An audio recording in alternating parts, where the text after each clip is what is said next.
السلام علیکم ورحمۃ اللہ وبرکاتہ، نحمده ونصلی علی رسولہ الکریم، اما بعد فاعوذ باللہ من الشیطان الرجیم، بسم اللہ الرحمن الرحیم، رب اشرح لی صدری ویسر لی امری واحلل عقدۃ من لسانی یفقہوا قولی۔ لو أنزلنا هذا القرآن على جبل لرأيته خاشعا متصدعا من خشية الله وتلك الأمثال نضربها للناس لعلهم يتفكرون۔ امثال القرآن کے پروگرام کے سلسلے میں آج ہم کلمہ طیبہ اور کلمہ خبیثہ کی مثال کے بارے میں پڑھیں گے، جو سورۃ ابراہیم کی آیت نمبر 24 اور 25 میں بیان ہوئی ہے۔ ارشاد باری تعالیٰ ہے، أَلَمْ تَرَ كَيْفَ ضَرَبَ اللَّهُ مَثَلًا كَلِمَةً طَيِّبَةً كَشَجَرَةٍ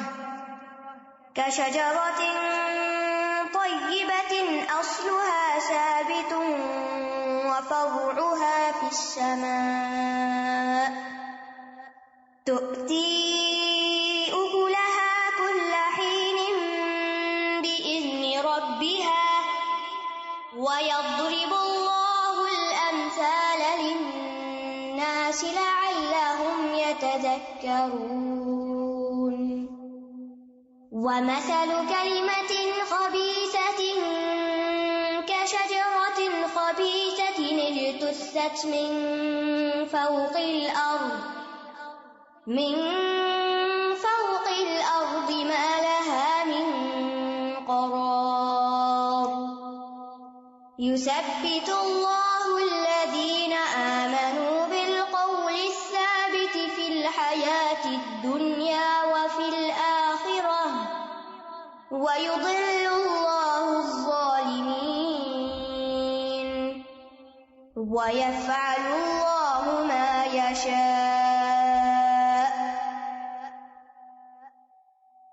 کیا آپ نے دیکھا نہیں کہ اللہ کس طرح کلمہ طیبہ کی مثال بیان کرتا ہے، جیسے ایک پاکیزہ درخت ہو جس کی جڑ مضبوط ہے اور اس کی شاخیں آسمان میں ہیں، وہ اپنے رب کے اذن سے ہر آن اپنا پھل دیتا ہے۔ اور اللہ لوگوں کے لیے مثالیں بیان کرتا ہے تاکہ وہ نصیحت پکڑیں۔ اور ناپاک کلمے کی مثال ناپاک درخت کی طرح ہے جسے زمین کے اوپر سے ہی اکھاڑ دیا گیا ہو، اس کے لیے کوئی قرار نہیں ہے۔ اللہ ایمان لانے والوں کو مضبوط بات کے ساتھ دنیا کی زندگی میں بھی ثابت قدم رکھتا ہے اور آخرت میں بھی ثابت قدم رکھے گا، اور اللہ ظالموں کو بھٹکا دیتا ہے، اور اللہ جو چاہتا ہے کرتا ہے۔ یہ مثال سورۃ ابراہیم میں آئی ہے۔ سورۃ ابراہیم میں بدبخت اور سعادت مند لوگوں کی حالت کا نقشہ پیش کیا گیا ہے کہ کچھ لوگ سعید ہوں گے، خوش قسمت ہوں گے، اور کچھ لوگ شقی ہوں گے، بدبخت ہوں گے۔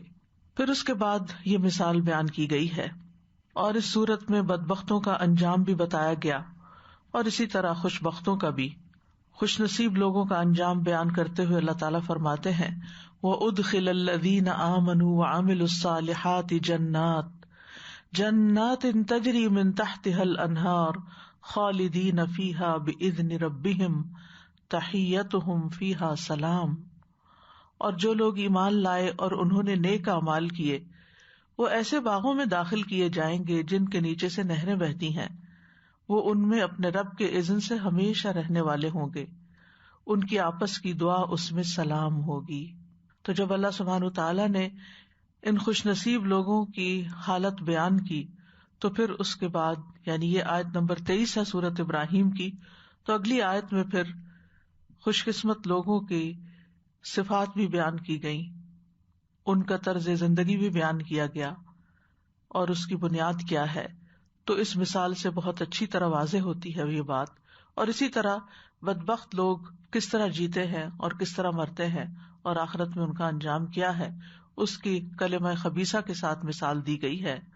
تو آئیے الفاظ کی وضاحت کی طرف.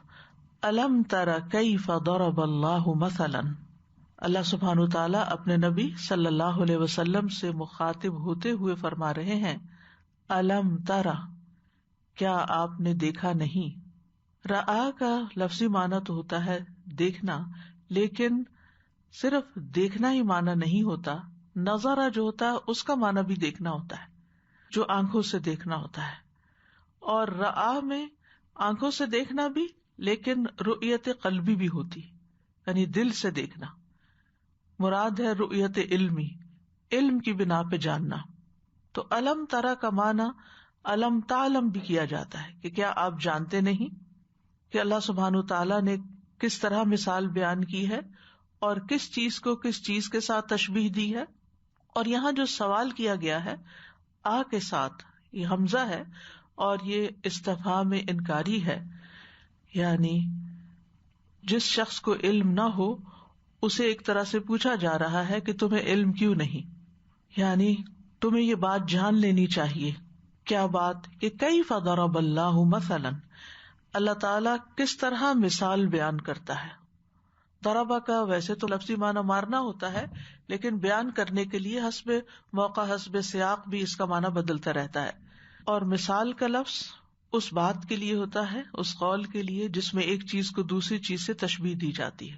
بعض اوقات ایک واقعے کو دوسرے واقعے سے، بعض اوقات ایک آبجیکٹ کو دوسرے آبجیکٹ سے، تو اس میں مثل کا لفظ بھی آتا ہے. یہ اس کی مثل ہے، یعنی جب ایک چیز بالکل دوسری چیز کی طرح ہوتی ہے تو اس کو مثل کہا جاتا ہے. لیکن ایک عمومی حالت جب بیان ہوتی ہے تو مثال کہلاتی ہے. کلمۃ طیبۃ، پاکیزہ کلمہ، پاکیزہ بات، یعنی طیبہ کا لفظی معنی اس کا ہے پاکیزہ، عمدہ. لیکن یہاں اس سے مراد کلمہ توحید ہے، لا الہ الا اللہ، کیونکہ ہر پاکیزہ قول اور ہر پاکیزہ عمل کی بنیاد دراصل کلمہ توحید ہے. اور کلمہ طیبہ میں ہر طرح کی پاکیزہ باتیں، اسی طرح اللہ سبحانہ تعالیٰ کا ذکر جیسے تسبیح ہے، تحمید ہے، تہلیل ہے، یہ ساری چیزیں بھی آ جاتی ہیں کلمہ طیبہ میں. اور اسی طرح جتنے بھی اعمال صالح کی اقسام ہیں ان سب کی بنیاد یہی کلمہ ہے، لا الہ الا اللہ، جس سے انسان کا اخلاص ظاہر ہوتا ہے. تو اس کی مثال کیسے ہے؟ کشجرۃ طیبۃ، پاکیزہ درخت کی طرح. اور یہ درخت کون سا ہے؟ مفسرین نے عمومی طور پر اس سے مراد کھجور کا درخت لیا ہے، کیونکہ اس کا پھل جو ہے وہ عمدہ ہوتا ہے، اس کے شاخیں اور اس کی جڑیں اور اس کی سب چیزوں کے اندر فائدہ ہی فائدہ پایا جاتا ہے. تو اس بنا پر اکثر مفسرین کہتے ہیں کہ اس سے مراد کھجور کا درخت ہے. اور اس لیے بھی کہ انہوں نے ابن عمر رضی اللہ عنہ کی مشہور روایت جو صحیح مسلم میں آتی ہے، صحیح بخاری میں بھی آتی ہے، اس سے بھی دلیل پکڑی ہے. وہ روایت کچھ یوں ہے کہ ابن عمر سے روایت ہے، وہ کہتے ہیں کہ ایک دن رسول اللہ صلی اللہ علیہ وسلم نے اپنے صحابہ سے فرمایا، مجھے اس درخت کے بارے میں بتاؤ جس کی مثال مومن جیسی ہے. تو لوگ جنگلوں کے درختوں میں سے کوئی نہ کوئی درخت بتانے لگے. ابن عمر رضی اللہ عنہما نے کہا، اور میرے دل میں یہ بات آئی یا میرے ذہن میں یہ بات ڈالی گئی کہ وہ کھجور کا درخت ہے. میں ارادہ کرنے لگا کہ بتا دوں، لیکن وہاں قوم کے بزرگ افراد بھی موجود تھے تو میں ان کی ہیبت سے متاثر ہو کر بولنے سے رک گیا. جب وہ سب خاموش ہو گئے، ہر ایک نے اپنی اپنی رائے دے دی، تو رسول اللہ صلی اللہ علیہ وسلم نے فرمایا وہ کھجور کا درخت ہے. تو ان کے دل میں بہت آیا کہ کاش میں ہی بتا دیتا.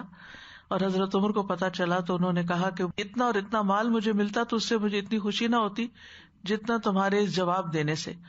تو اس سے مفسرین نے پھر عمومی طور پر شجرۃ طیبہ سے مراد کھجور کا درخت لیا ہے. ورنہ کچھ آراء یہ بھی ہیں کہ اس سے مراد جنت کا درخت ہے، یعنی ابن عباس کی روایت اس سلسلے میں آتی ہے. ایک قول یہ بھی ہے کہ یہ ہر وہ درخت ہے جو پھل دیتا ہے، جیسے کھجور، انجیر، انگور، انار وغیرہ وغیرہ. ابن عباس سے ایک روایت اور بھی ہے کہ اس سے مراد جوز ہندی ہے، یعنی ہندوستان کے بادام کا درخت. اور درخت سے مراد کون ہے؟ ابن عباس کہتے ہیں کہ اس سے مراد مومن ہے، شجرہ طیبہ سے مراد مومن ہے، اور مومن کلمہ طیبہ کی گواہی دیتا ہے. یعنی کلمہ طیبہ ایک بیج کی طرح ہے جو مومن کے دل میں جب ڈالا جاتا ہے تو وہ ایسے ہی ہے جیسے کھجور کا بیج پاکیزہ زمین، عمدہ زمین کے اندر ڈالا جائے تو اس سے عمدہ درخت نکلے. تو اسی طرح کلمہ طیبہ سے ایمان بھی مراد لیا گیا ہے. تو جب انسان لا الہ الا اللہ پڑھتا ہے تو دراصل وہ ایمان لا رہا ہوتا ہے. اور شجرہ طیبہ پھر کیا ہوا؟ جس کے اندر یہ ایمان آیا، یعنی شجرہ طیبہ سے مراد پھر مومن ہوا.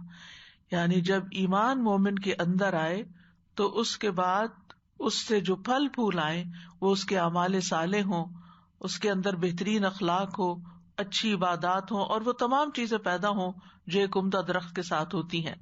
اصلھا ثابت، اس کی جڑ، اس کی بنیاد مضبوط ہے، پکی ہے، ثابت ہے.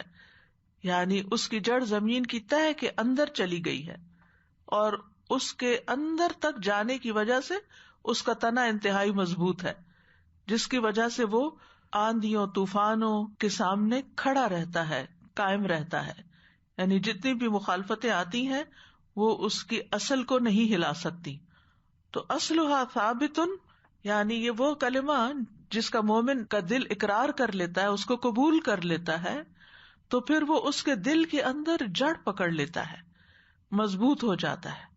یعنی کلمہ توحید جو ہے یہ مومن کے دل کے اندر راسخ ہو جاتا ہے، اور جب یہ راسخ ہوتا ہے تو پھر اس کی وجہ سے جو درخت ہے وہ بھی بہت عمدہ ہوتا ہے. اور جتنا جتنا یہ راسخ ہوتا ہے، یعنی یہ ایمان جتنا مضبوط ہوتا ہے تو اتنا ہی اس انسان کا عمل بھی بہترین ہوتا ہے. وَفَرْعُهَا فِي السَّمَاءِ، اور اس کی شاخیں آسمان میں پھیلی ہوئی ہوتی ہیں. فرع جس کی جمع فروع ہوتا ہے، مراد ہے اس کا اوپر والا بالائی حصہ، اس کی ٹہنیاں وغیرہ. افتراء کہتے ہیں اوپر چڑھتے جانے کو، اوپر اوپر جانے کو. فی السماء، سما سے ویسے مراد آسمان ہوتا ہے لیکن یہاں بلندی بھی مراد ہے. جیسے کل کی مثال میں بھی ہم نے پڑھا سما آسمان کے لیے، ہیون کے لیے بھی استعمال ہوتا ہے، اور سما بلند جگہ کے لیے بھی استعمال ہوتا ہے. یعنی بلندی کے لحاظ سے، اونچا ہونے کے لحاظ سے یہ آسمانوں کی طرف جاتا ہے.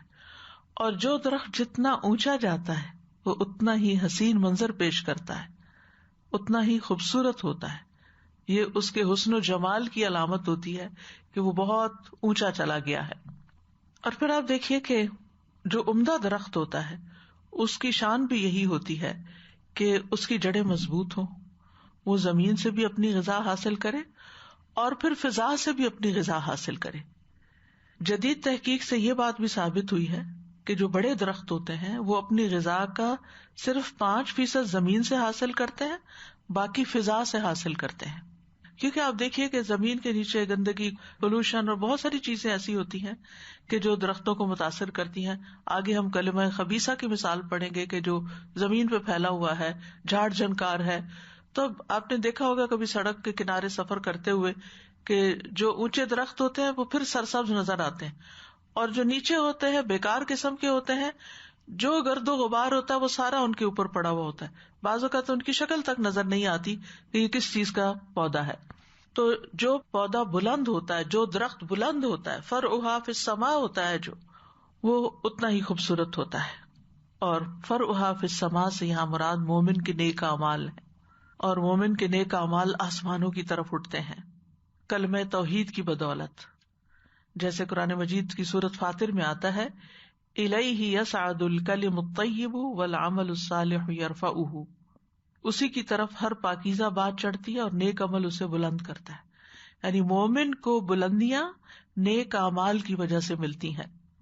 یعنی جب مومن کے دل کے اندر اللہ کی معرفت راسخ ہوتی ہے، وہ اس کی تصدیق کرتا ہے، اس کلمے کے ساتھ ہی کلام کرتا ہے اور اس کے مطابق ہی عمل کرتا ہے، تو پھر یہ سارے اس کے اعمال اوپر چڑھ جاتے ہیں، قبولیت اختیار کرتے ہیں. یعنی اخلاص کی وجہ سے اعمال صالح اللہ سبحانہ تعالیٰ تک پہنچتے ہیں. اور یہ بھی کہا گیا ہے کہ اصلھا ثابت، اگر اخلاص ہے تو فرعھا فی السماء سے مراد اللہ کی خشیت ہے. یعنی جتنا جتنا جس کے اندر اخلاص ہوتا ہے اتنا زیادہ اس کا اللہ کے ساتھ تعلق ہوتا ہے، اور پھر وہ اتنا ہی زیادہ اللہ سے ڈرتا بھی ہے. اور اخلاص کی بدولت انسان کو ثابت قدمی بھی ملتی ہے.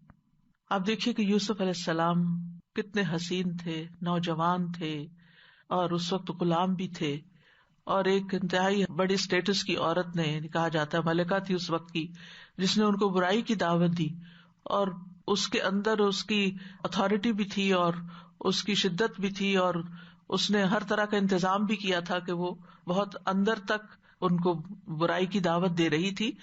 لیکن اللہ سبحانہ تعالیٰ نے ان کو بچا لیا.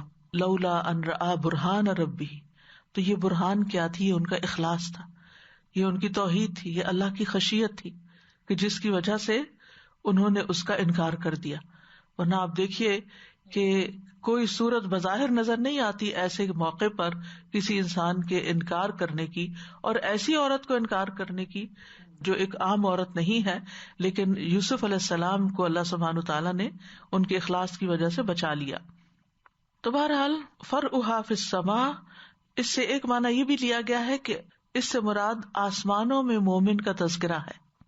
یعنی مومن رہتا زمین پر ہے، اس کی جڑیں زمین میں ہے، ابھی وہ زمین پر ہی کام کر رہا ہے، لیکن اس کا چرچا آسمانوں میں بھی ہے. یعنی جتنا جتنا جو شخص اخلاص کے ساتھ عمل کرتا ہے اتنا ہی اس کا ذکر ملائے اعلیٰ میں ہوتا ہے. اور خاص طور پر جب وہ اللہ کا ذکر کرتا ہے، فاذکرونی اذکرکم.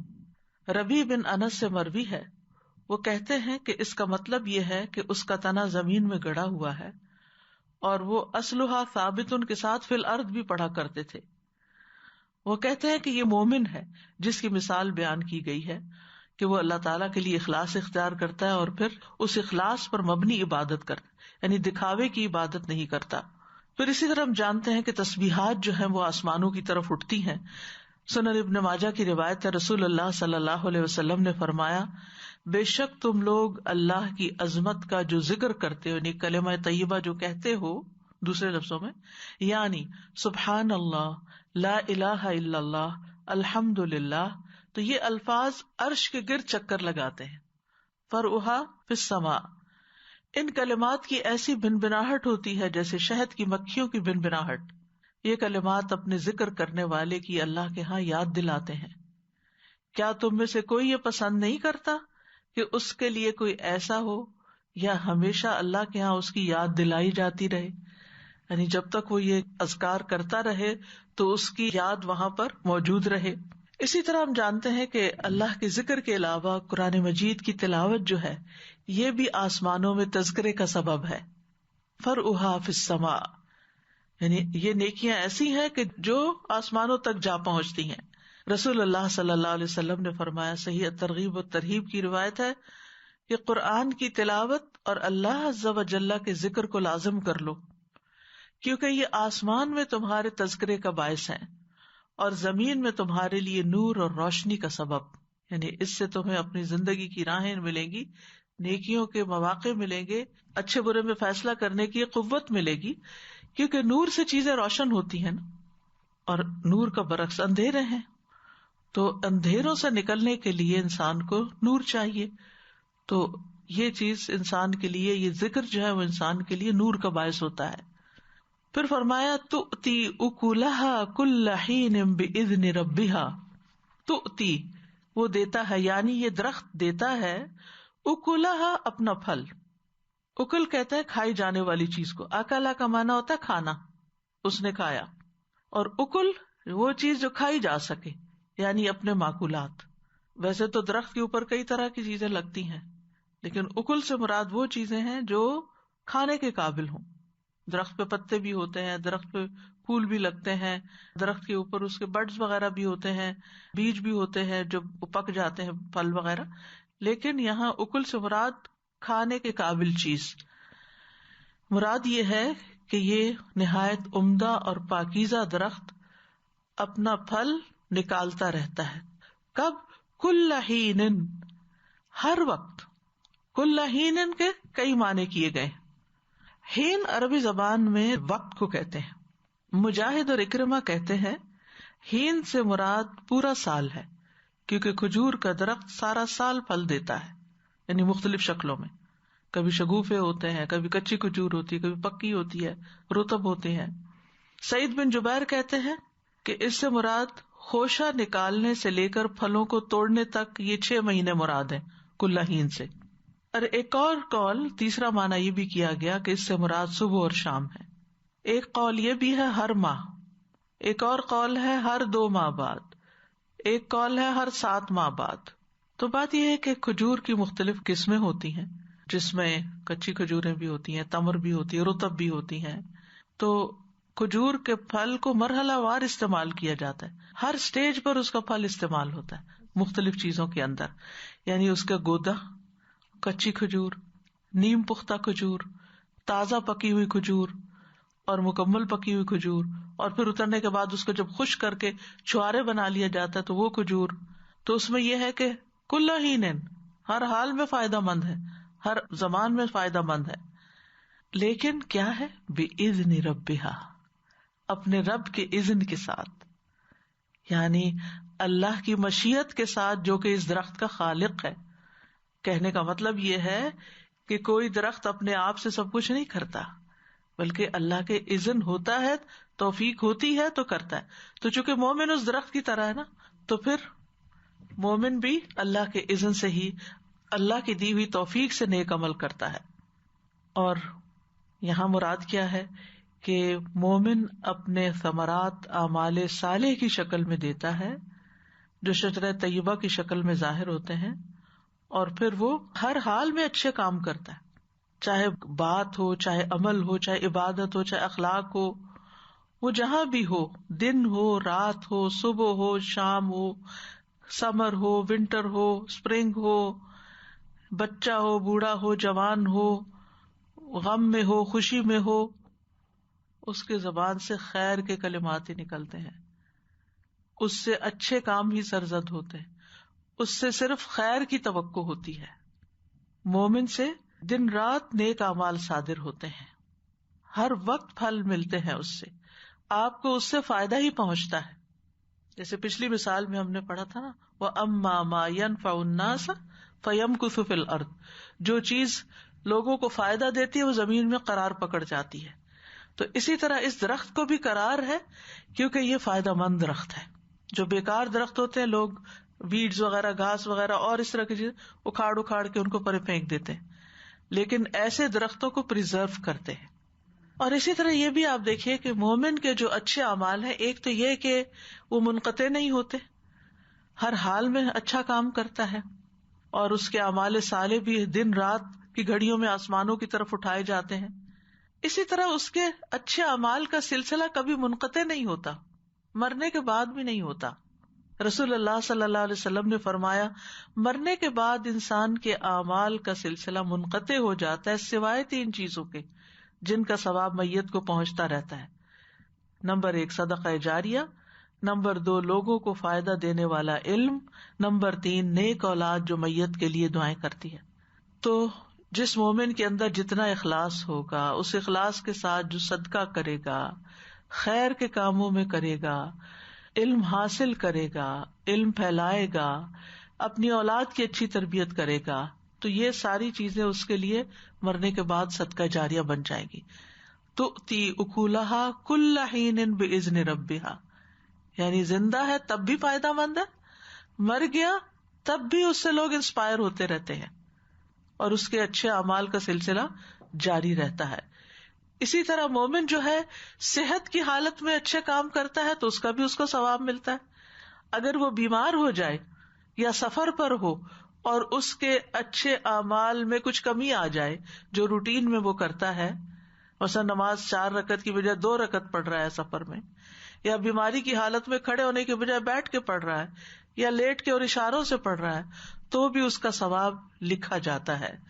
نبی صلی اللہ علیہ وسلم نے فرمایا، جب بندہ بیمار ہوتا ہے یا سفر کرتا ہے تو اس کے لیے ان تمام عبادات کا ثواب لکھا جاتا ہے جنہیں وہ اقامت یعنی اپنے گھر میں یا صحت کے وقت کیا کرتا تھا. وَيَضْرِبُ اللَّهُ الْأَمْثَالَ لِلنَّاسِ، اور یہ مثالیں اللہ لوگوں کے لیے بیان کرتا ہے تاکہ وہ اس سے سبق سیکھے اور وہ بھی شجرہ طیبہ بنے، وہ بھی کلمہ طیبہ بولیں، وہ بھی اچھے اچھے کام کریں. لعلہم یتذکرون، تاکہ وہ نصیحت پکڑیں، سبق لیں، فائدہ اٹھائیں. کیونکہ جب انسان امیجن کرتا ہے ایسے درخت کو یا دیکھتا ہے اور اس کے فائدوں پر نظر ڈالتا ہے، اس کو دیکھ کے اس کا دل خوش ہو جاتا ہے، اس کے سائے میں وہ بیٹھتا ہے، اس کی وجہ سے ہوا اچھی ہو جاتی ہے، وہ اس کی خوراک کا سامان بنتا ہے، تو پھر انسان کے اندر بھی ایک انسپریشن آتی ہے اور وہ بھی یہ سب کچھ کرنا چاہتا ہے. اس کے برعکس وَمَثَلُ كَلِمَةٍ خَبِيثَةٍ، ایک خبیث کلمے کی مثال، ناپاک کلمے کی مثال، یعنی جو شرک پر مبنی ہو یا کفر پر مبنی ہو، وہ کیسا ہے؟ کَشَجَرَةٍ خَبِیثَةٍ، خبیث درخت کی طرح ہے. یہ کون سا درخت ہے؟ انس بن مالک کہتے ہیں کہ یہ تمبا کی بیل ہے. تمبا ایک درخت. دوسرا یہ کہ یہ وہ درخت ہے جو پیداوار ہی نہیں لاتا، یعنی اسے کچھ نہیں اگتا، کوئی پھل نہیں ملتا. ایک قول یہ بھی ہے کہ اس سے مراد کشوت ہے، یہ ایک جڑی بوٹی ہے. بہرحال یہ درخت خبیث درخت ہے. اس کے اگر پھل ہوں بھی تو وہ اتنے کڑوے ہوتے ہیں، اتنے خراب ذائقے کے ہوتے ہیں کہ جو بھی کھائے اس بدمزہ ہی ہو جائے.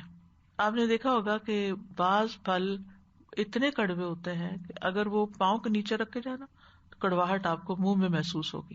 مجھے یاد ہے کچھ سال پہلے میرے چونکہ پاؤں میں تکلیف تھی تو کسی حکیم سے مشورہ کیا، بہت جانے پہچانے تھے، تو انہوں نے کہا کہ تمبا یا کوئی ایسی کڑوے پھل بتائے کہ وہ لے کے ان کو اچھی طرح کوٹ کے پھر پیسٹ بنا کے پاؤں کو اس میں رکھیں، اور یقین کریں کہ جب پاؤں اس میں رکھے تو اس کی کڑواہٹ زبان پہ. اسی لیے کہتے ہیں کہ روزے کی حالت میں ایسا کوئی کام نہیں کرنا چاہیے، کیونکہ کچھ کڑواہٹ ایسی شدید ہوتی کہ پینیٹریٹ کر جاتی ہے جسم کے اندر، کیونکہ باقی اعضاء تو ٹیسٹ بڈز نہیں رکھتے تو پتہ نہیں چلتا، لیکن وہی چیز جب خون کے ذریعے شاید زبان تک آتی ہے تو اس کا ذائقہ آپ کو محسوس ہونے لگتا ہے. اسی طرح کچھ لوگوں کی باتیں ایسی ہوتی ہیں، اتنی تلخ، اتنی تند و تیز، اتنی خبیث کہ وہ بات کر جائیں گے اور آپ دیر تک تڑپتے ہی رہ جائیں گے. کڑواہٹ ان کے منہ سے نکلے گی اور ٹیسٹ آپ کو مل رہا ہوگا. یعنی کفر اور شرک کے کلمات بھی سن کے آپ کا دل کٹ کے رہ جائے گا کہ یہ کس طرح کی بات انہوں نے منہ سے نکال دی. اسی طرح بد اخلاقی کی انتہا کہ ان کے منہ سے بس گالیاں ہی نکلتی ہیں، وہ چبھنے والے کانٹے ہی ہوتے ہیں. جب بولیں گے، جب کوئی بات کریں گے، ایسی کریں گے کہ آپ کو لگ جائے اور دیر تک بس آپ کے دل پہ وہی بات سوار رہے.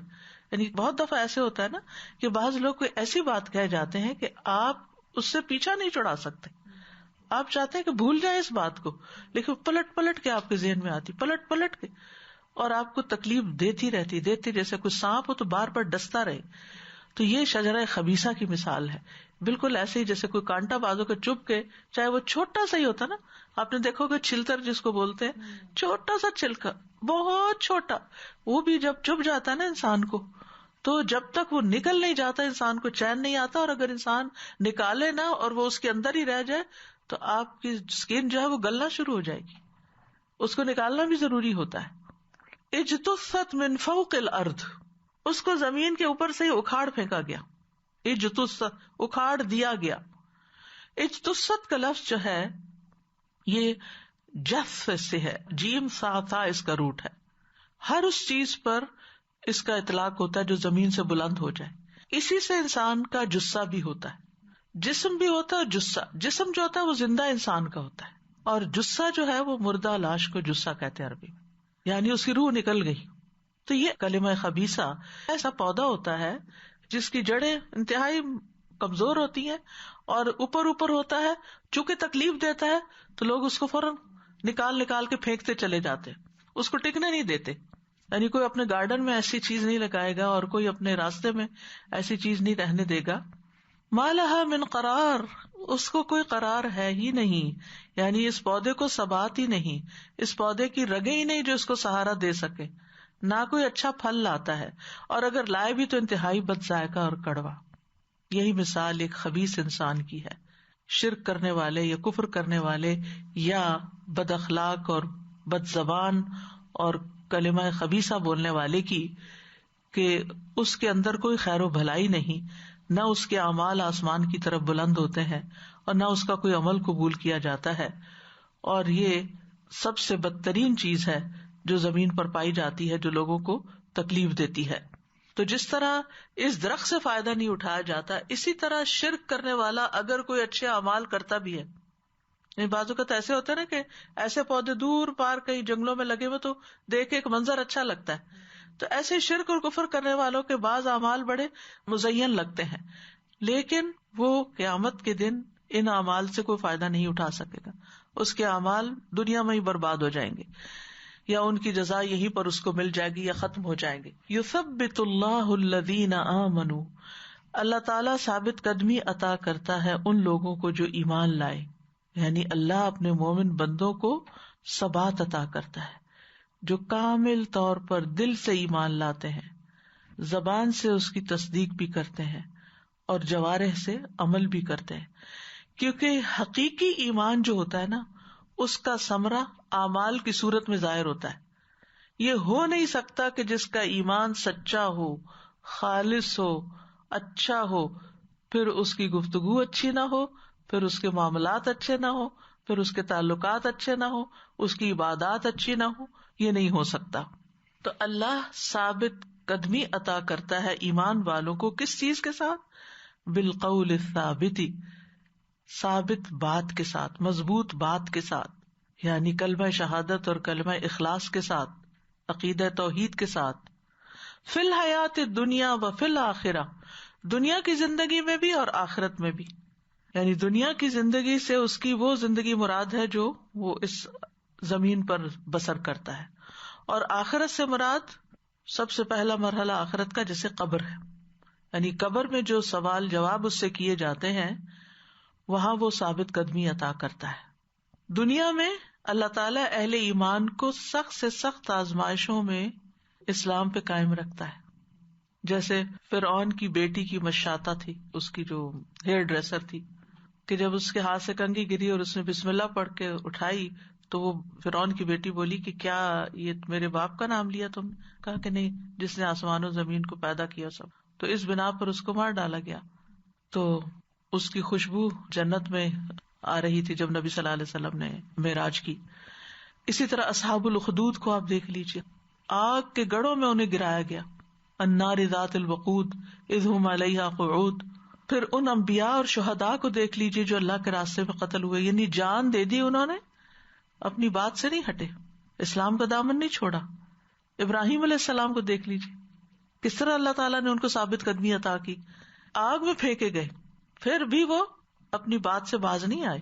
اسی طرح نبی صلی اللہ علیہ وسلم پر کتنی آزمائشیں آئیں، صحابہ کرام پر، حضرت بلال کی کہانی آپ کو معلوم، حضرت عمار، حضرت یاسر، حضرت خباب بن ارت، سمیہ، خبیب، ان پہ آنے والی تنگیاں اور مصیبتیں، ان سب میں وہ ثابت قدم رہے اور خاتمہ بالخیر ہوا۔ ایسے ہی لوگ قبر میں منکر نکیر کے سوالات کے جوابات بھی صحیح طریقے سے دے پائیں گے، اللہ تعالیٰ ان کو وہاں بھی اس کلمے کی برکت سے ثابت قدمی عطا کرے گا۔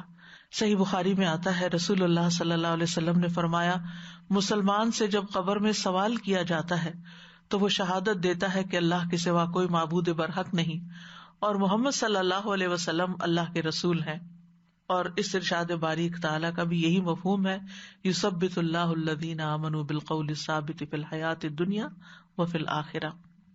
اسی طرح قبر کے 3 سوال کتاب جو ہے اس میں وہ بہت ساری احادیث لکھی گئی ہیں کہ انسان جب فوت ہوتا ہے تو قبر میں جب سوال کیے جاتے ہیں تو مومن کیا جواب دیتا ہے کہ میں اس بات کی گواہی دیتا ہوں کہ اللہ کے سوا کوئی معبود نہیں، اور یہ کہ محمد صلی اللہ علیہ وسلم اس کے بندے اور رسول ہیں۔ یہ سن کے فرشتہ کہتا ہے تم نے سچ کہا، اور پھر جو نہیں جواب دے سکتا اس پہ سزا ہوتی ہے، اور جو صحیح جواب دیتا ہے اس کے لیے جنت کا دروازہ کھول دیا جاتا ہے اور جہنم بھی دکھائی جاتی ہے بہرحال اس کو۔ تو کہنے کا مطلب یہ ہے کہ اس ساری تفصیلی حدیث کے بعد جو سلسلہ صحیحہ میں آتی ہے، نبی صلی اللہ علیہ وسلم نے فرمایا اللہ ایمان والوں کو کلمہ توحید پر ثابت قدم رکھتا ہے۔ حضرت عائشہ سے بھی روایت ہے، وہ عرض کرتی ہیں اللہ کے رسول صلی اللہ علیہ وسلم، یہ امت اپنی قبروں میں آزمائی جائے گی، تو میرا کیا حال ہوگا، میں تو بہت کمزور عورت ہوں. آپ نے فرمایا اللہ تعالیٰ ان لوگوں کو جو ایمان لائے ہیں قول ثابت کے ساتھ دنیا کی زندگی میں اور آخرت میں ثابت قدم رکھتا ہے. یعنی جو دنیا میں ثابت قدم رہ گیا وہ انشاءاللہ قبر میں بھی ثابت قدم رہے گا. اس کے برعکس وَيُضِلُّ اللَّهُ الظَّالِمِينَ، ظالموں کو اللہ بھٹکا دیتا ہے، گمراہ کر دیتا ہے. یعنی دنیا میں بھی وہ اپنی گمراہی میں بھٹکتے رہتے ہیں، بڑھتے چلے جاتے ہیں، ان کو مہلت ملی رہتی ہے اور وہ بھٹک رہے ہوتے ہیں. اور اسی طرح قبر میں بھی سوال کا جواب دینے میں وہ کنفیوز ہو جائیں گے، صحیح جواب نہ دے سکیں گے. منافق کیا کہے گا، کافر کیا کہے گا، ہاں لا ادری، یا منافق کہے گا وہ لوگ جو کہتے تھے میں بھی وہی کہتا تھا، کیونکہ اس نے دل سے اس کو قبول نہیں کیا تھا. وَيَفْعَلُ اللَّهُ مَا يَشَاءُ، اور اللہ کرتا ہے جو وہ چاہتا ہے. یعنی اہل ایمان کو ثابت قدم رکھنا، ظالموں کو ہدایت سے محروم رکھنا، یہ اللہ کی مرضی پر منحصر ہے. وہ چاہتا تو سب انسانوں کو ہدایت پہ مجبور کر دیتا. وَلَوْ شَاءَ لَهَدَاكُمْ أَجْمَعِينَ، لیکن اس نے انسانوں کو چوائس دی. مَنْ شَاءَ فَلْيُؤْمِنْ وَمَنْ شَاءَ فَلْيَكْفُرْ. اب جو جدھر جانا چاہتا ہے اللہ تعالیٰ اس کے لیے وہی راستہ آسان کر دیتے ہیں. تو بہرحال یہ مثالیں جو ہیں، یہ ایک کلمہ طیبہ کی مثال ہے اور ایک کلمہ خبیثہ کی مثال ہے.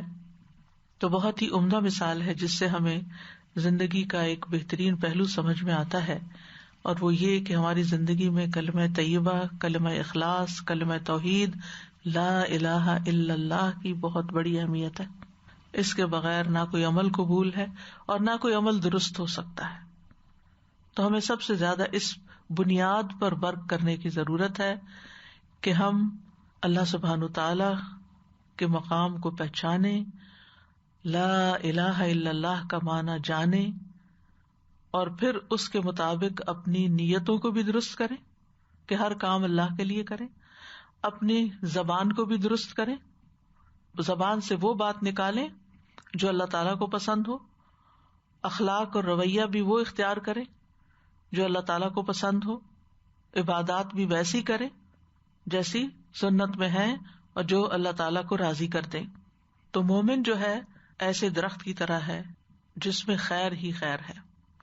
اس کے برعکس اگر ایمان درست نہیں ہوتا، کامل نہیں ہوتا، ناقص ہوتا ہے، تو انسان کے اندر سے خیر کی بجائے شر نکلتا ہے، کیونکہ اس کی نیت بھی درست نہیں ہوتی. اس کے اگر کچھ اچھے کام ہوتے بھی ہیں تو دنیاوی فائدے کے لیے، ریاکاری کی خاطر، شہرت اور دکھاوے کی خاطر ہوتے ہیں. اور اسی طرح زبان کا استعمال احتیاط کے ساتھ نہیں کرتا. اسی طرح عبادات اگر کفر ہے تو کرتا ہی نہیں، اور اگر نفاق ہے تو کرتا بھی ہے تو مارے بندے کی. اللہ کے راہ میں خرچ کرتا ہے تو ناپسندیدگی کے ساتھ، نماز پڑھتا ہے تو سستی کے ساتھ، تو اس کے اعمال میں کوئی ثابت قدمی نہیں ہوتی. کبھی کام کر لیا، کبھی چھوڑ دیا، کبھی دل آیا تو کچھ کر لیا، موڈ نہیں بنا، مرضی نہیں ہوئی تو کوئی نہ کیا. تو مضبوط درخت جو ہوتا ہے وہ اصول کے اوپر ہوتا ہے، لیکن جو کمزور اور خبیث درخت ہوتا ہے اس کو کوئی قرار نہیں ہوتا، اس کے اندر کوئی استقامت نہیں ہوتی. تو اس مثال سے سب سے اہم اور بنیادی بات ہمیں یہ پتہ چلتی ہے کہ ہماری زندگی میں سب سے قیمتی چیز لا الہ الا اللہ ہے، کلمہ طیبہ ہے. رسول اللہ صلی اللہ علیہ وسلم نے فرمایا ایمان کی 70 یا 60 سے کچھ اوپر شاخیں ہیں، جن میں سب سے افضل لا الہ الا اللہ کہنا ہے. ایمان کی شاخیں ہیں یہ. سب سے بہترین ذکر لا الہ الا اللہ ہے. لا الہ الا اللہ جس نے کہا تو ایک دن یہ کلمہ اسے مصائب سے نجات دلائے گا، اس سے پہلے جو ہو چکا وہ ہو چکا. یہ نبی صلی اللہ علیہ وسلم کا فرمان ہے. پھر سچے دل سے جو اللہ کو پکارتا ہے اس پر آسمانوں کے دروازے کھل جاتے ہیں. ابو ہریرہ کہتے ہیں نبی صلی اللہ علیہ وسلم نے فرمایا جب بھی بندہ خالصتا لا الہ الا اللہ کہتا ہے اپنے غم کی حالت میں یا اللہ کو یاد کرتے ہوئے، تو آسمان کے دروازے کھول دیے جاتے ہیں اس کے لیے، اور یہاں تک کہ وہ عرش تک جا پہنچتا ہے جب تک کبیرہ گناہوں سے بچتا رہے. یعنی اگر کبیرہ گناہ نہیں کرتا تو یہ لا الہ الا اللہ اس طرح قبولیت پاتا ہے. پھر اسی طرح نبی صلی اللہ علیہ وسلم نے فرمایا جس نے لا الہ الا اللہ وحدہ لا شریک لہ لہ الملک ولہ الحمد وہو علی کل شیء قدیر اپنے دل سے خالص ہو کر کہا، زبان سے اس کی تصدیق بھی کی، اس کے لیے آسمان کے دروازے کھول دیے جاتے ہیں، حتیٰ کہ اللہ تعالیٰ زمین میں اس کے کہنے والے کی طرف دیکھتا ہے، جس کی طرف اللہ نے دیکھ لیا اس بندے کا یہ حق ہے کہ وہ اس کے مطالبے کو عطا کر دے. یعنی اس کے بعد جو دعا کی جاتی، یہاں یاد رکھیں جو رات کے وقت اگر آنکھ کھلے تو جو دعا پڑھتے ہیں اور پھر اللہ سے بخشش مانگتے ہیں تو اللہ تعالیٰ اس بندے کو بخش دیتا ہے، یا کوئی دعا مانگتے ہیں تو وہ دعا قبول ہوتی ہے. نبی صلی اللہ علیہ وسلم نے فرمایا کہ جبریل فرعون کے منہ میں مٹی ڈالنے لگے اس ڈر سے کہ وہ لا الہ الا اللہ نہ کہہ دے اور اللہ تعالیٰ اس پہ رحم نہ کر دے. یعنی موت کے وقت بھی اگر کوئی لا الہ الا اللہ سچے دل سے کہہ دیتا ہے تو اس کی بخشش ہو جاتی ہے. یہ جان و مال کی حفاظت کا باعث ہے. اگر موت کے وقت اس کلمے کو ادا کیا جائے اور اسی پہ فوت ہو تو اس پہ جہنم کی آگ حرام ہو جائے گی. اور یہ کلمہ لا الہ الا اللہ ہے. قبر میں یہی کلمہ کام آئے گا. یعنی جب مسلمان سے قبر میں سوال ہوگا اور وہ گواہی دے گا کہ لا الہ الا اللہ محمد الرسول اللہ، تو اس کو وہاں ثبات ملے گا. یہ صحیح بخاری میں آتا ہے. پھر اسی طرح جس وقت ابو طالب کا انتقال ہونے لگا تو رسول اللہ صلی اللہ علیہ وسلم ان کے پاس تشریف لے گئے اور فرمایا اے چچا آپ لا الہ الا اللہ کہہ دیجئے تاکہ میں آپ کے لیے اللہ کے ہاں جھگڑ سکوں، نہیں آپ کی شفاعت کروں. تو گویا یہ کلمہ شفاعت کے قابل بناتا ہے. نبی صلی اللہ علیہ وسلم نے فرمایا قیامت کے دن میری شفاعت کی سعادت سب سے زیادہ اسے حاصل ہوگی جس نے لا الہ الا اللہ خلوص سے کہا. قیامت کے دن آسمان و زمین اور ان کے درمیان جو چیزیں ہیں سب کو ترازو کے ایک پلڑے میں رکھ دیا جائے گا اور دوسرے پلڑے میں لا الہ الا اللہ، تو دوسرا پلڑا جھک جائے گا. پھر اسی طرح اس کلمے کی وجہ سے لوگ آگ سے نکالے بھی جائیں گے. یعنی بالآخر یہ جنت میں لے جانے والا کلمہ ہوگا. اور اگر کوئی اخلاص کے ساتھ کرے اور اس کے تقاضوں پر عمل بھی کرے تو یہ کلمہ آگ پر حرام کرنے والا ہے. اسی طرح کلمہ طیبہ کو اگر ہم دوسرے معنی میں لیں کہ اچھی بات، تو الکلمۃ الطیبۃ صدقہ، اچھی بات صدقہ ہے. قرآن مجید میں آتا ہے وَقُلْ لِعِبَادِي يَقُولُوا الَّتِي هِيَ أَحْسَنُ إِنَّ الشَّيْطَانَ يَنزَغُ بَيْنَهُمْ إِنَّ الشَّيْطَانَ كَانَ لِلْإِنسَانِ عَدُوًّا مُبِينًا. میرے بندوں سے کہہ دیجئے وہ بات کہیں جو سب سے اچھی ہو.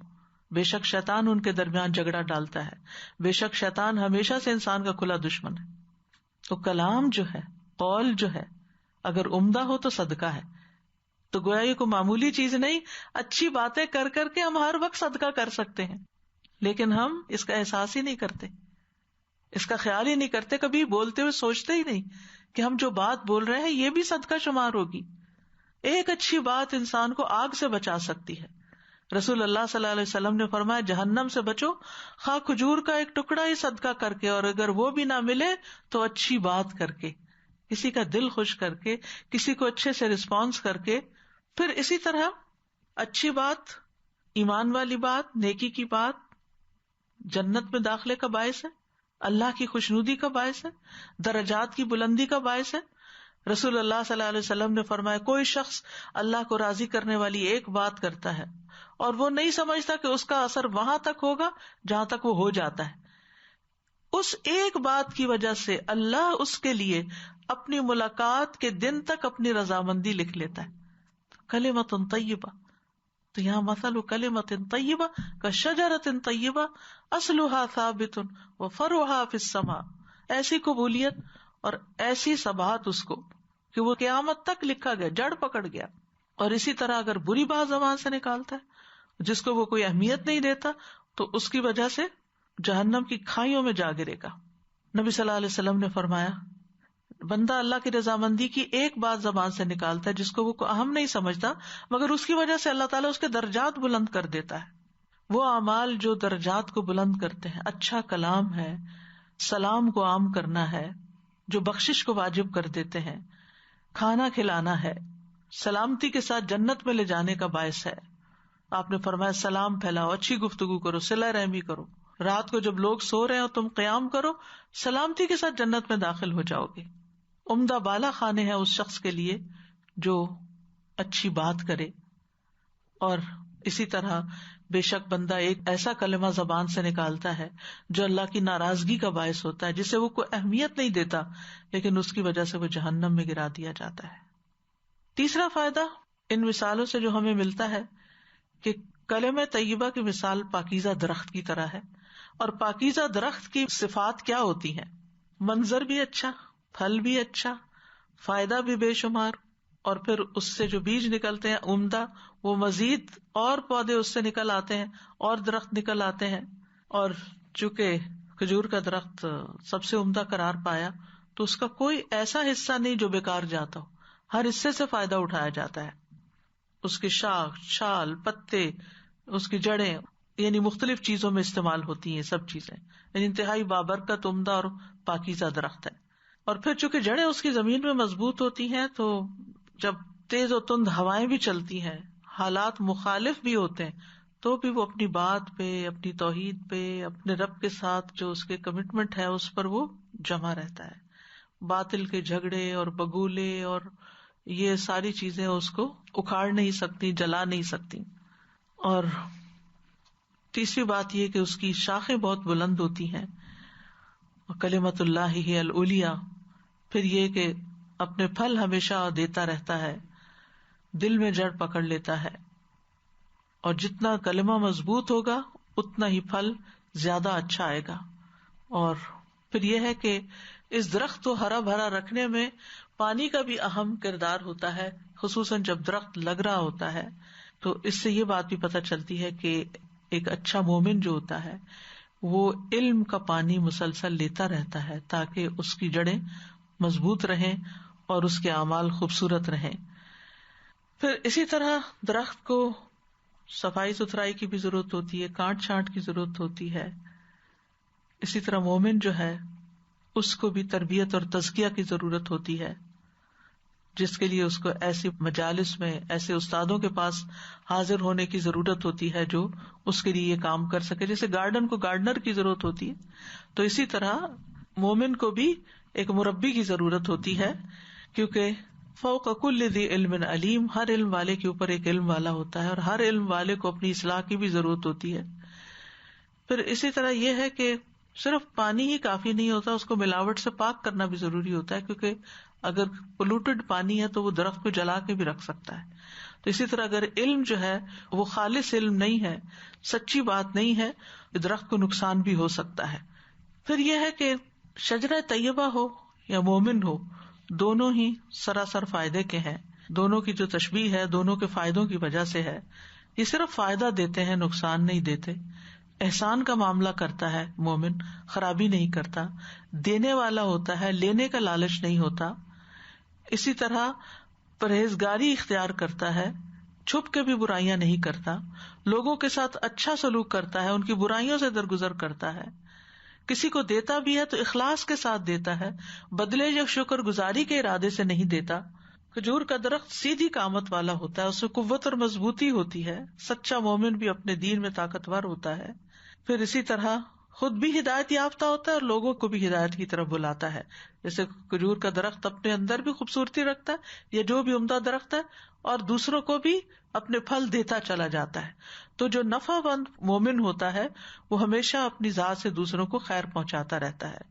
پھر اسی طرح یہ ہے کہ کھجور جو ہے اس کے اندر مٹھاس ہوتی ہے نا، پھل میں، تو مومن کا جو الٹیمیٹ آؤٹ کم ہوتا ہے نا، اس کے اندر مٹھاس ہوتی ہے، یعنی اس کی بات میں مٹھاس ہے، اس کے معاملے میں، اس کے رویے میں۔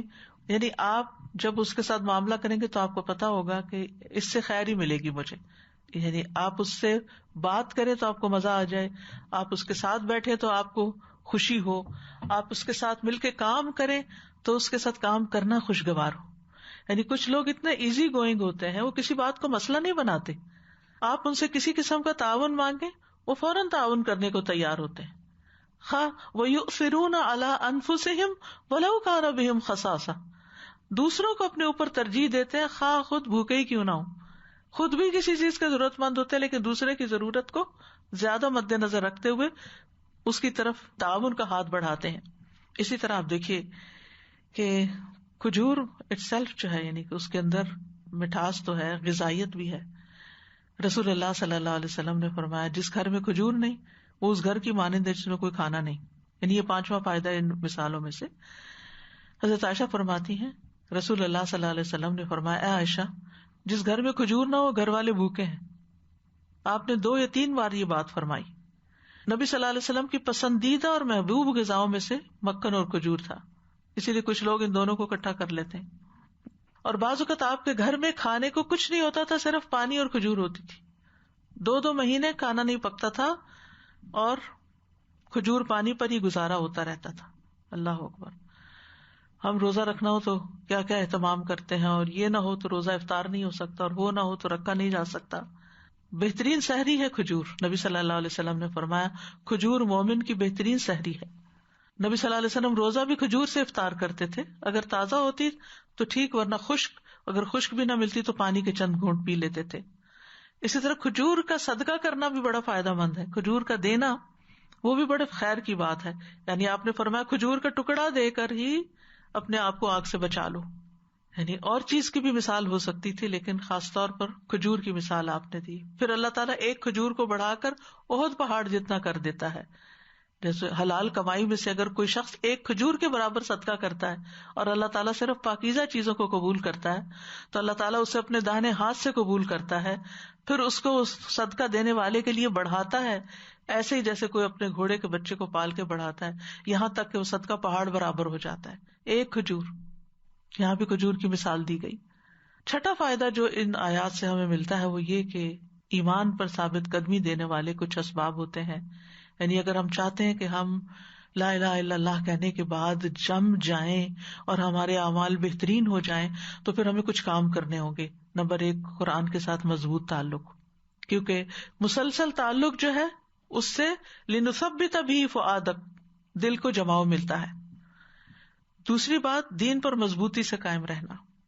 اللہ کے احکامات قرآن کی تعلیم پر اگر انسان چلتا جائے تو پھر اشد تثبیتا ہو جاتا ہے.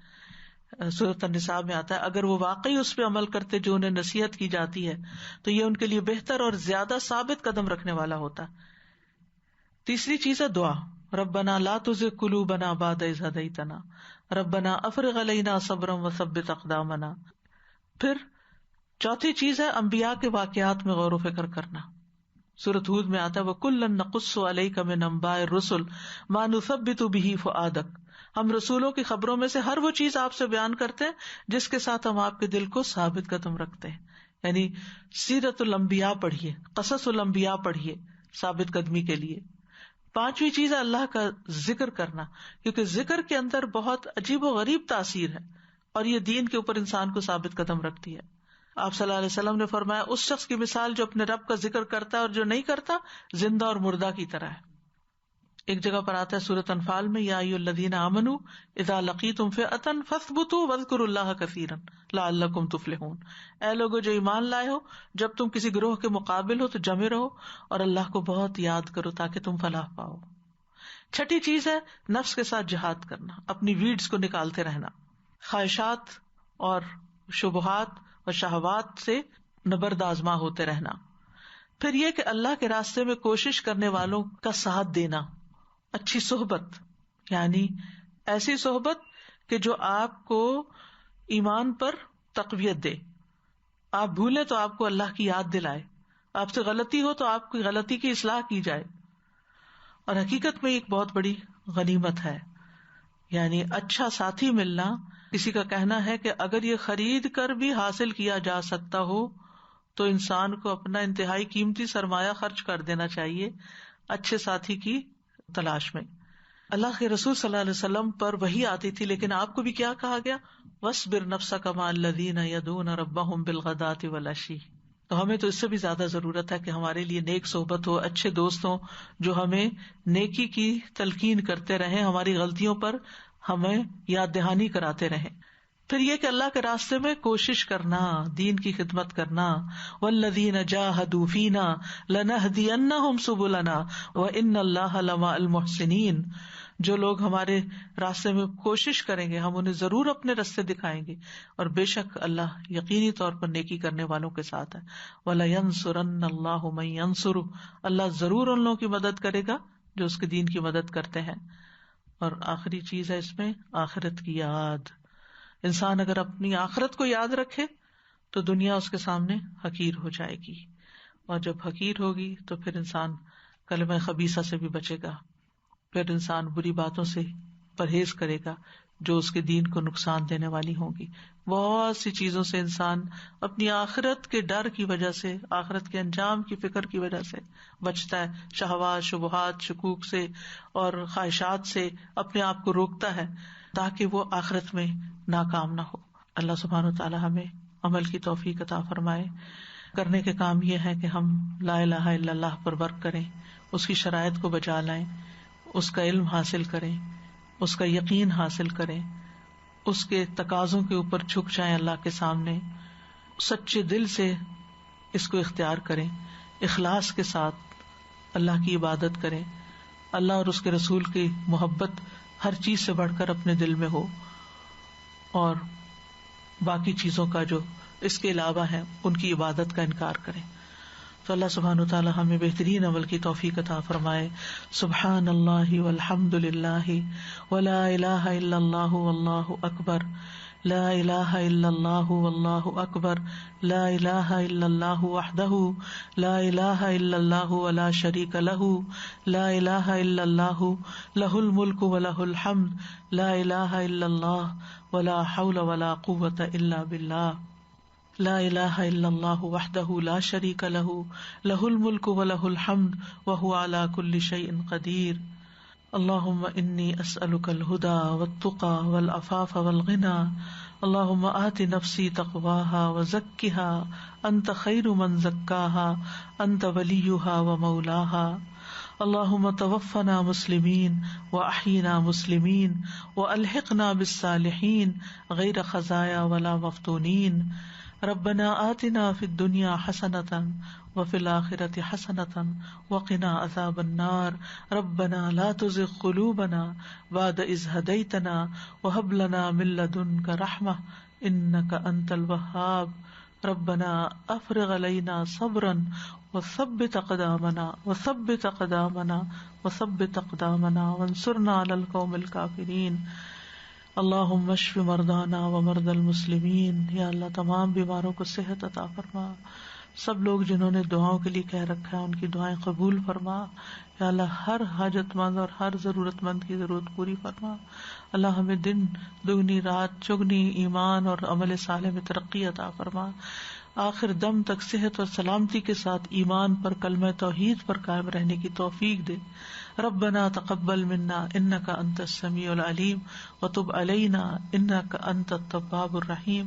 وصلی اللہ تعالی علی خیر خلقہ محمد وعلی آلہ واصحابہ واہل بیتہ اجمعین برحمتک یا ارحم الراحمین. الہی آمین. أَلَمْ تَرَ كَيْفَ ضَرَبَ اللَّهُ مَثَلًا كَلِمَةً طَيِّبَةً كَشَجَرَةٍ طَيِّبَةٍ أَصْلُهَا ثَابِتٌ وَفَرْعُهَا فِي السَّمَاءِ تُؤْتِي أُكُلَهَا كُلَّ حِينٍ بِإِذْنِ رَبِّهَا وَيَضْرِبُ اللَّهُ الْأَمْثَالَ لِلنَّاسِ لَعَلَّهُمْ يَتَذَكَّرُونَ. وَمَثَلُ كَلِمَةٍ خَبِيثَةٍ كَشَجَرَةٍ خَبِيثَةٍ اجْتُثَّتْ مِنْ فَوْقِ الْأَرْضِ مَا لَهَا مِنْ قَرَارٍ. السلام علیکم ورحمۃ اللہ. میں یہ کہنا چاہ رہی تھی کہ these are like کلمہ خبیثہ is like weeds. Sometimes it looks good too. When you look at it from far away, it looks so beautiful. But it ruins the plants around it. آس پاس کے لوگوں کے لیے بھی تکلیف ہوتا ہے نا کلمہ خبیثہ. یعنی ایک اچھا بھلا انسان ہوتا ہے نا، اگر اس کی دوست اور کمپنی جو ہے نا وہ خراب لوگوں کی ہو، جو پھر اس کا ایمان بھی ہلا کے رکھ دیتے ہیں اور اس کے اندر بھی وہ اچھے اخلاق پنپنے نہیں دیتے. کبھی باہر سے اچھے بھی لگ سکتے ہیں. بالکل باہر سے وہ ویسے تو دیکھنے میں گرین ہی ہوتے ہیں، وہ بھی خبیث جو ہوتے ہیں. یہ آج پتا چلا کہ اللہ سبحانہ تعالیٰ جھانکتے ہیں، یعنی اللہ سبحانہ تعالیٰ دیکھتے ہیں. اگر ہمیں یہ پتا چل جائے کہ تسبیحات کی وجہ سے اتنا بڑا ہمیں اللہ کی توجہ میں، اور دوسرا یہ کہ اللہ سبحانہ تعالیٰ ثبت کر دیتے اپنی رضامندی کو قیامت تک لکھ دیتے ہیں اس کے لیے. یعنی جیسے اسٹیمپ پیپر مل گیا کہ آپ کیتے پر اللہ تعالیٰ راضی ہو کیا. سبحان اللہ. یہ کس وجہ سے ہوتا ہے کہ ہم اچھی بات انسان منہ سے نکالتا ہے تو، اور انسان کو پتہ بھی نہیں ہوتا کہ اس نے کتنی اچھی بات کہہ دی ہے. یعنی اصل میں اچھے درخت کے پاس آپ جب جائیں گے نا، آپ کو اچھی چیز ہی ملے گی، آپ کا دل بھی خوش ہوگا، آپ کے پھل بھی اچھے ہوں گے. تو مومن سے بھی یہی مطلوب ہے کہ اس سے کوئی ملے، اس کے پاس کوئی بیٹھے تو اس سے اس کو خیر ہی ملے. زبان کھولے تو خیر ملے، ہاتھ اٹھائے تو خیر ملے، ہر چیز سے خیر ملے. تو ایک مادی پھل ہے اور ایک اخلاقی پھل ہے. سویٹ ہو.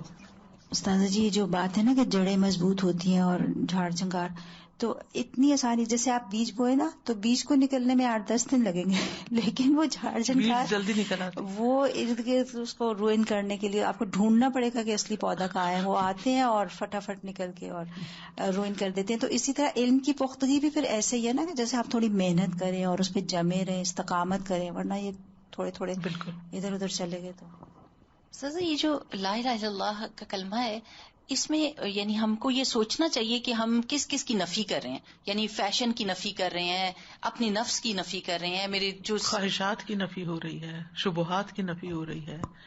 سچ جی، آپ نے ابھی فرمایا تھا کہ وہ جو ہے پاؤں اگر اس میں ڈالتے ہیں تو اس کا ٹیسٹ جاتا ہے زبان پہ. تو if we soak our feet in water, what is it like? Can we do that? میرا خیال ہے اس کا اتنا اثر نہیں ہوتا. Okay, thank you. جزاک اللہ خیر. وکس کا بھی آتا ہے، پاؤں پہ لگائے تو منہ پہ آتا ہے. ہاں، کچھ چیزیں زیادہ پینیٹریٹ کرتی ہیں. وآخر دعوانا ان الحمد للہ رب العالمین. سبحانک اللہم وبحمدک، اشہد ان لا الہ الا انت، استغفرک واتوب الیک. السلام علیکم ورحمۃ اللہ وبرکاتہ.